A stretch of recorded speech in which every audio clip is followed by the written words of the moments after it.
सामाजिक कार्यकर्ते जहीर मुजावर आणि फिरदौस जहीर मुजावर यांनी दिले जिल्हाधिकारी आणि आयुक्त यांना निवेदन।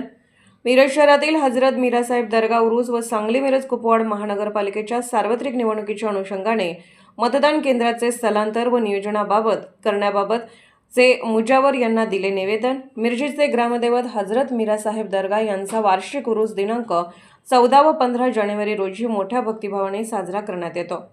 सदर उरुसासाठी महाराष्ट्रासह परराज्यातूनही मोठ्या प्रमाणावर भाविक उपस्थित राहतात। तसेच निवडणूक आयोगाने याच कालावधीत सांगली मिरज कुपवाड महानगरपालिकेच्या सार्वत्रिक निवडणुकीचे मतदान जाहीर केलेले आहे। उरूस काळात दर्गा परिसरात खेळणी, पाळणे, दुकाने, भाविकांची गर्दी तसेच धार्मिक विधी मोठ्या प्रमाणात होत असल्याने त्या परिसरातील काही मतदान केंद्रावर निवडणूक प्रक्रिया राबवताना वाहतूक सुरक्षा व व्यवस्थापनाच्या दृष्टीने अडचणी निर्माण होण्याची शक्यता आहे। त्यामुळे मिरज दर्गा परिसरात येणारी किंवा अगदी जवळ असलेली सर्व मतदान केंद्रे तात्पुरत्या स्वरूपात जवळच्या योग्य व सुरक्षित ठिकाणी स्थलांतरित करण्यात यावीत।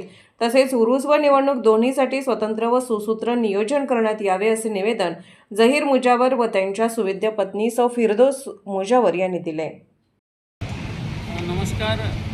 सांगली मिरज कुपवाड महानगरपालिकेची सार्वत्रिक निवडणूक आयोगाने 14 आणि 15 जानेवारीला डिक्लेअर केली आहे आणि अशा परिस्थितीमध्ये मिरजेचे आराध्य दैवत आणि मिरजेचे ग्रामदैवत हजरत ख्वाजा शम्मा मिरा आणि हजरत ख्वाजा मोहम्मद मिरा खाजा साहेबांचा उरूस पण 14 आणि 15 तारखेला येतो।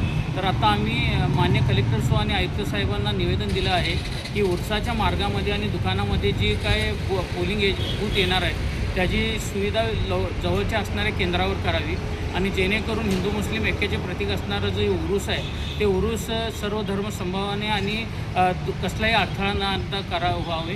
आणि खाजासाहेबांचा उरूस मध्ये निवडणुकीचे काही आचारसंहिता किंवा निवडणुकीचे नियम आडवे येऊ नयेत। निवडणूक ही सर्व नागरिकांनी निवडणुकीमध्ये पण सहभाग घ्यावा आणि तसंच उरसाचा कार्यक्रम पण सर्वसमावेशक व्हावा अशा पद्धतीचं निवेदन आता अशोक आकडे साहेब आणि आयुक्त साहेबांना देण्यात आलेलं आहे। या निवेदनाचा त्यांनी सहानुभूतीपूर्वक विचार करतील अशी अपेक्षा आहे। नमस्कार।